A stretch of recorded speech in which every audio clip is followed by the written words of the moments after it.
우리 국민들 상당수 뭐 대부분이 그러지 않겠나. 도대체 법원에서 구속영장을 무슨 기준으로 저렇게 발부를 하고 기각을 하느냐. 어떤 때 보면 전혀 왜 저런 영장을 상식적으로 봐도 기각을 할 수가 없는데도 하는 경우도 있고, 또 어떤 때는 그냥 기계적으로 영장을 발부할 때도 있고, 그런 문제에 대한 의구심을 갖는 사람들이 많은데, 오늘 조선일보 보도를 보니까 아주 상당히 심층 취재를 해서 보도를 했던데, 전직 영장 전담 판사 이분의 이야기를 많이 이렇게 참고해서 기사를 쓴 것 같아요.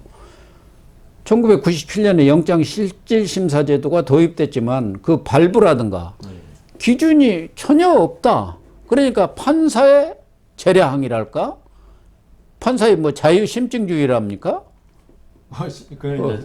재판할 때 하지만 믿고 안 믿고 채택 불채택이 아니 그러니까 자유심증이고 결과적으로는 영장도 같은 뜻이 아닌가 하는 생각이 드는데, 그렇죠. 재판이 영장 재판이라고 그러기도 하니까요. 뭐 속칭으로 말하면 판사 마음대로다, 열장수 마음대로다, 이런 생각이 들 수밖에 없는 그런 상황이란 말이에요. 흔히 이야기하는 것은 발부 기준이랄까 이런 게 이제 범죄의 중대성, 도주 우려, 증거 인멸, 이런 부분도 판사의 판단 아닙니까? 그렇죠.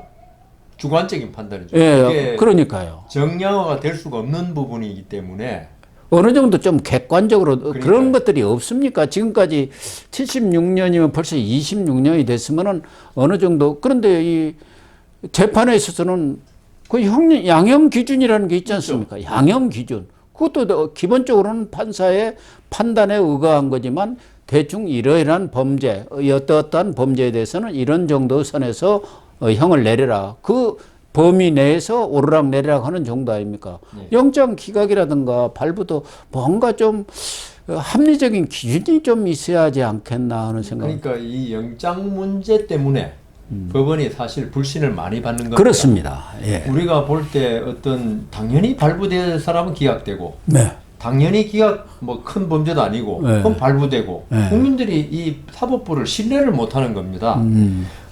그리고 좀 전에 말씀하신 대로 양형 기준, 여기서 제일 중요한 게 유죄 무죄도 중요해요. 유죄 무죄는 양형 기준하고 관계 없습니다. 그건 유죄냐 무죄냐의 문제밖에 없으니까. 예. 유죄일 경우에 이걸 실형을 선고하느냐, 집행유예를 선고하느냐, 이거는 이 재판받는 당사자한테는 거의 생사여탈권입니다. 예. 그날 그 자리에서 특히 법정구속 같은 경우는 양복 입고 잘 법정 왔다가 그 자리에서 구속되는 거고, 예. 그날 뭐 판사가 집행유예 그러면은 집에 가는 거고, 네. 예, 이렇게 되기 때문에. 근데 그래서 이 부분에 관해서 이게 유죄 무죄는 판사의 어떤 자유심증주의 아까 말씀하셨잖아요. 예. 그 증거 판단이기 때문에 이거는 뭐 어떻게 건드릴 수가 없는 건데, 유죄일 경우에 어떤 양형에서는 이걸 판사가 마음대로 할 수 있다 해서는 이건 도대체 사법부에는 신뢰가 완전히 무너지는 거거든요. 그래서 양형 기준을 만든 겁니다. 그 양형 기준에 어긋나는 다른 형을 선고할 때는 이유를 설명하게 하고, 네. 그런 걸 했는데, 이 양형 기준이 나온 후에 상당히 그래도 양형이 우리가 생각하는 기준에 가까워졌어요. 지금도 뭐 예외적인 건 있지만 그거야 어쩔 수 없는 거고요. 그러면은 우리 아까 영장이란데, 우리 영장, 그것도 영장 재판입니다. 예. 판사가 그 영장 기록, 수사 기록을 보고 발부하면 허가 결정, 구속 결정 아니면 기각 결정인데요. 이것도 기준을 충분히 만들 수가 있어요. 예. 전과를 보고, 그다음 범죄의 어떤 수법을 보고, 예. 그다음 범죄 이후의 정황, 합의가 됐냐, 뭐 반성을 하느냐, 이런 걸 쭉 보고 만들 수가 충분히 있는 거죠. 근데 이제 아까 말씀하신 저희들이 판사 처음 될 때는 영장 실질 심사가 아니고 판사가 그냥 수사 기록만 보고 했어요. 네, 예. 그때는 발부가 아주 많아. 90% 이상 발부했을 거예요, 아마. 네. 거의 검찰에 영장 청구하면 발부된다고 볼 정도로. 자판기라고 그랬지 않습니까? 아니, 좀 자판기까지는 아니고요. 판사가 일단 봅니다. 보는데 이제 생각에 따라서 이제 근데 그랬는데, 그 대신 그때는 이제 그 보석이라든가 그 구속 적부심 이런 게 있어서 또 합의부에서 걸러졌죠. 네. 걸러졌는데 영장 실질 심사가 생기고 나서 오히려 어떤 국민들이 납득 못하는 결과가 더 많이 생겼어요. 왜냐하면 영장 실질 심사에서 어지간한 사건은 영장 실질 심사해도 뭐 거의 예전이나 실질 심사 이후나 결과가 크게 달라지지 않아요. 네. 뭐 살인 사건을 옛날에 그렇죠. 실질 심사 안 한다고 뭐 그 기각하고 뭐 발부하고 할 건 아니거든요. 네. 저희들이 지금 우리 국민이 제일 불신가지는 게 권력이나 금력이 작용한 사건에서 이른바 정치 사건들이죠. 정치 사건 또는 아주 우리 사회에서 영향력이 큰 사람들에 대한 예. 사건 예. 이게 과연 제대로 발부되느냐 이 문제인데요. 근데 이게 우리 법원에 보면요 작은 사건은 단독 판사 혼자서 결정합니다. 그런데 사회적으로 비중이 높은 사건은 아예 합의부 관할로 아예 법원 조직법에 규정돼 있거나 예. 아니면 저번에 우리 이재명 대표의 위증 사건 그걸 재정 합의로 했다고 한때 좀 우리 이 자리에도 이야기하고 있는데 그런 거는 법원에서 볼 때 이걸 단독 판사하기에는 너무나 중요하다 이런 거는 이제 그 재정 합의로 해가지고 합의부에서 예. 원래는 단독 판사 관할 사건이지만 재정 합의로 돌려가지고 판사 3명이 재판하도록 예. 그렇게 하는 제도가 있거든요. 그래서 이제 이 부분에서 개선책으로 이제 영장 항고제라고 이제 검찰에서 주장하는 겁니다. 이거는 우리 모든 재판에는 항소, 상고, 항소라 그러면 1심 판결에 대한 불복이 항소고, 이제 결정에 대한 항고라 그럽니다. 예. 그 다음 2심 판결에 대해 불복이 있을 때는 상소 또는 상고, 예. 재항고죠. 재항고라 그러죠. 상소, 네. 상고 또는 재항고라 그러는데, 그게 단독 판사가 했더라도 여기 대해서 불복이 있으면 판사 3명이 하는 재판부에서 항고나 네. 재항고는 전부 다 여러 명이 하는 재판이고 혼자 못 하거든요. 예. 그러니까 좀 더 신중하게 다른 어떤 특정 견해에 치우치지 않고 영장을 심리할 수 있는 기회를 가지니까 1심 그러니까 그 단독 판사가 잘못했더라도 예. 2심, 3심에서 정정될 기회가 있는 겁니다. 그런데 영장은 이거는 항고 제도가 없어요. 그러니까요. 그러니까 1심 단독 판사가 저번에 이재명 대표에 대한 기각처럼 해버리면 끝이야. 재청구를 하더라도 거기도 또 특별한 사정이 없으면 발부 안 하는 게 또 원칙입니다. 예. 그래서 이게 영장 사실은 발부 여부는 있죠. 어떻게 보면은 그 본안 재판, 예. 1심에서 심리를 한 끝에 징역 얼마에 처한다. 이거보다 사실 더 중요한 게 영장이에요. 네. 영장이 발부돼 버리면 뭐 천하 없는 사람도 예. 서울구치소에 예. 신체 검사 옷 다 벗고 검사하고 이 온갖 치욕스러운 일 끝에 구금되는 거 아닙니까? 네. 그런데 이걸 갖다가 이 단독 판사, 영장 부장 판사라지만 그 단독입니다. 이름만 이제 부장 판사로 승진해가지고 단독을 맡으니까 부장 단독 그러지 단독이거든요. 이 사람이 모든 정권을 가져 하는 게 이게 과연 이 정도 사건에 그런 큰 권한을 주는 게 맞느냐? 예. 이거는 분명히 다시 한번 생각해 볼 필요 있다. 그러면 검찰이 이야기한 대로 항고제도 해가지고 고등법원 판사나 아니면 지방법원에 부장판사 3명으로 이루어진 항고 전담 재판부에서 이런 사건을 한번 심리해 볼 필요가 있겠다 생각이 들고 그 다음 법원 쪽에서는 조건부 구속이라고 이번에 조희대 예. 대법원장도 또 그걸 지지하는 것 같은데 긍정적으로 검토하겠다고 그랬지 않습니까? 어떤 조건을 달아가지고 영장을 발부하고 거기 한번 석방하고 뭐 이런 거 아닙니까? 조건에 네, 주거 맞으면. 제한이라든가 그런 걸 해가지고 위치 추적 장치 보석하고 붙여간다. 같은 거예요, 사실은. 있는데 뭐 두 개 다 뭐 전부 다 그 후자는 어떤 인권 보장에 치중하는 조건부 구속은. 네. 그다음 항고 제도는 어떤 판사의 잘못된 판단을 시정할 수 있는 제도다. 이런 두 가지 점에서 장단점이 있는데. 조건부 구속은 검찰에서 반대하고, 네. 항고는 법원이 반대하고, 조건부 구속 그런 경우에 따라서는 범죄 피해자가 도주해버릴 수도 있지 않습니까? 해외로 가버리고. 그래서 그게요, 문제가 조건부 구속을 해놓을 경우에, 우리나라 이 피의자들은 충분히 증거인멸, 도주 우려가 있어요. 있죠. 그리고 꼭 그 뭐 공항을 통해서 두가 아니라 밀항도 있고요. 예. 이럴 경우에 대책이 없는 거예요, 이게. 누가 가서 그 쳐다보고 있는 사람은 없잖아요. 열 경찰이 한 사람의 도둑을 못 막는다고. 예. 그래서 저는 조건부 구속에 대해서는 좀 신중하게 생각할 필요 있다. 그 미국은 어떻게 하냐면은 일단 이번에 트럼프 전 대통령도 구속이 됐다가 예. 바로 즉시 보석으로 석방이 됐어요. 일단 구속영장은 발부하되 보석금이 뭐 그런 분들은 한 몇십억일 거야 아마. 네. 그 어떤 범죄 어떤 규모에 따라서 보석금이 천문학적으로 올라갑니다. 그리고 본인의 부담 능력, 이건희, 그 이재용 씨라든가 이분들한테 보석금 1,000만 원 해봤자 이거는 그거 날려도 돼야지만 그러니까 거기는 뭐 한 몇백억 이런 미국은 그렇게 해요. 그래서 그런 게 있는데 그래서 저는 항고 제도가 좀 더 낫겠다 이런 생각을 가지고요. 좀 더 신중하게 판단해 볼 수 있는. 그리고 어떤은 저 개인적인 생각으로는 그 세만으로 이것도 중요 사건은 재정 합의도 하듯이 예. 재정 영장 전담부를 만들자. 그래 판사 부장판사 3명으로 영장 전담부를 만들어서 이재명 대표 사건 같은 거 거기다가 회부하자. 그러면 좋겠네요. 예, 물론 3명이 그 안 그래도 힘든 사건을 자기 사건도 많은데 그 영장 전담을 좀 늘려야죠. 예, 아까 늘려야죠. 말씀드린 대로 영장이란 게 사실 본안 재판보다 더 중요하거든요. 아니 중앙지법에 영장 전담판사가 3명뿐이야. 3명. 그러니까요. 예.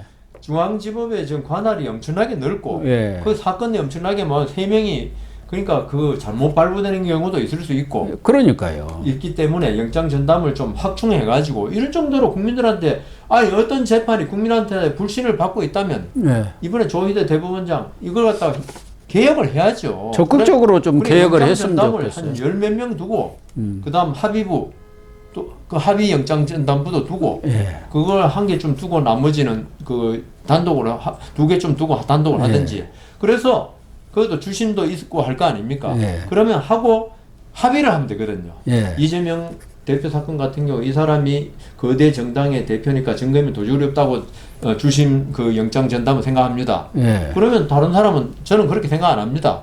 그럼 2대1 원래 법원에 이제 3명 중에 의견이 일치하면 표결하게 돼 있어요. 예. 그런 식으로 해야지 발부가 될 수도 있는 거고. 근데 3명 다 이재명 대표 거대 정당의 대표니까 증거면 도저히 없어. 기각하면 기각되는 거고. 예. 그러면 이게 국민들이 신뢰를 할 수 있는 거죠. 그렇죠. 그래서 저는 영장 전담 합의부를 설치하는 거 그것도 한번 생각해 보면 좋겠다. 우리 고영신 TV를 보시는 예. 뭐 법원 관계자나 검찰 그러네요. 관계자는 예. 뭐 그게 합리적인 예. 어떤 대안이 있죠. 되겠네요. 꼭 맞진 않겠지만 이재명 영장만 하더라도 대장동, 성남FC 거기에다가 또 유증교사까지 붙인 것은 검찰로서는 확실히 이건 유증교사는 분명하니까 예. 구속이 되겠다 생각했는데 성공까지 가져왔지 않습니까? 이창훈 부장판사는 혼자서. 그 유증교사는 소명이 됐으니까 됐으니까. 기각을 한다. 그러면 소명이 안 되면은 유증교사 인멸 우려가 없으면은 그럼 소명 영장을 부족. 발부해야 하냐? 아니 그럼 또 소명 부족으로 기각할 수 있어요. 그러니까 자기 완전히 고무줄 논리가 안 맞다 이 말이죠. 그리고 위증교사라는 걸 있죠. 예.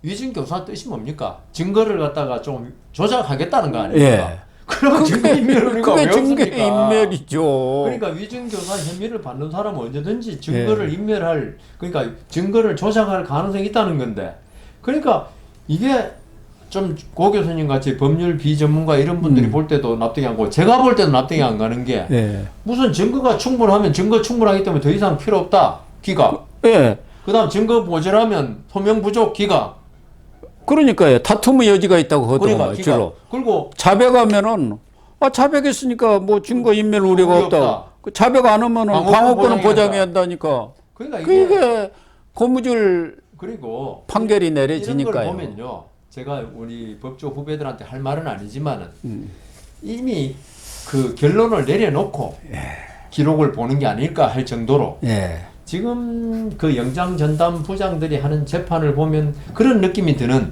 결론을 많이 낸다. 그런 생각이 그래서 기계적으로 있죠.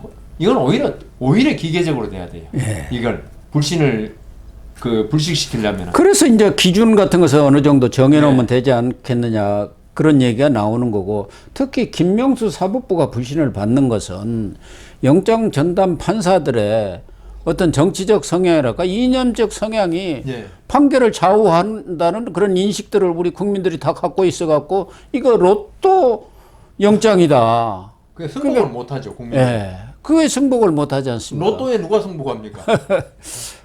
재판도 마찬가지라는 거 아닙니까? 그렇죠. 판사가 누군가, 네. 저 우리법 제일 먼저 연구인가, 그것부터 본다는 인권법 출신인가 이런 것부터 본다는 거 아닙니까? 네. 그러니까 이게 사법부가 신뢰를 잃었는데 참 오늘 다행히도 저희대 대법원장 후보자가 꼬리를 떼고 대법원장이 돼서 이제 당장 취임을 할 것 아니겠습니까? 내일부터라도. 그렇게 되면은 저희대 대법원장이 이 인사청문회 과정에서도 정말 김명수 사법부 실패를 반면교사로 삼겠다 하면서 사법부의 정상화 의지랄까 이걸 강력히 피력을 했거든요. 그런 초심을 유지를 해가지고 정말 사법부 하면은 민주주의랄까 뭐 정의의 최후 보루로 우리 국민들이 생각하고 그래도 아직까지는 검사는 좀 다르지만 판사에 대한 신뢰도가 높단 말이에요. 그런데 특히 이 김명수 사법부 갖고 그 신뢰도가 땅바닥에 떨어져 버렸지 않습니까? 그런데 이걸 정상화 시켜야 합니다. 우리 뭐 조희대 대법원장 이제 뭐 중책을 맡았는데요. 예. 많은 분들이 특히 뭐 더불어민주당까지 신뢰를 하는 분인데 예.